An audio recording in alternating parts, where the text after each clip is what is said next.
आगे बढ़े और खबर शामिल करते हैं। पीटीआई सिंध ने कराची और सखर के जलसे मुलतवी करने का ऐलान कर दिया है। पीटीआई का कराची में जलसा 26 अगस्त जबकि सखर का जलसा 27 अगस्त को होना था, जो मुलतवी हो गया है। क्या वजूहात है, जानते हैं बोल न्यूज के नुमाइंदा राव अफनान से।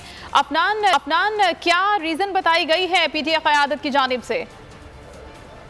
पीटीआई की मुकामी क़यादत ने इस हवाले से फैसला किया कि सिंध में शदीद बारिशें हो रही हैं और बल्दियाती इंतखाबात भी मुलतवी हो चुके हैं। इसके बायस जो है अब मुकामी क़यादत ने फैसला किया है कि जो कराची के अंदर जलसा होना था उसे भी मुलतवी किया गया और उसी के साथ साथ सखर जलसा भी मुलतवी कर दिया गया। पीटीआई की मुकामी क़यादत जो वजह बता रही है कि सिंध में शदीद बारिशें हो रही है, रेन एमरजेंसी नाफिज है, हंगामी सूरत हाल है और दूसरी जानिब जो है वो बल्दियाती इंतखाबात भी मुलतवी हो चुके हैं। तो कराची के अंदर और हैदराबाद में बल्दियाती इंतखाबात जो है वो 28 अगस्त को सिंध की जानिब से उसे मुलतवी कर दिया गया। तो इस हवाले से जो पीटीआई की मुकामी क़यादत का कहना है कि इमरान खान का जो दौरा सिंध था वो मुलतवी हो चुका है, जिसके बायस जो है वो पीटीआई सिंध ने कराची और सखर के जलसे मुलतवी करने का फैसला किया है। ठीक है, सैलाबी सुराइस इन जलसों को मुलतवी किया गया है, जिनको दोबारा शेड्यूल भी किया जाएगा। बहुत शुक्रिया राव अफनान अपडेट्स के लिए आपका।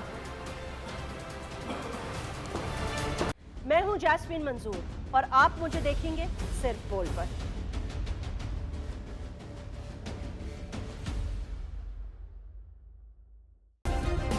सब्सक्राइब करें और बेल दबाएं ताकि कोई खबर रह न जाए।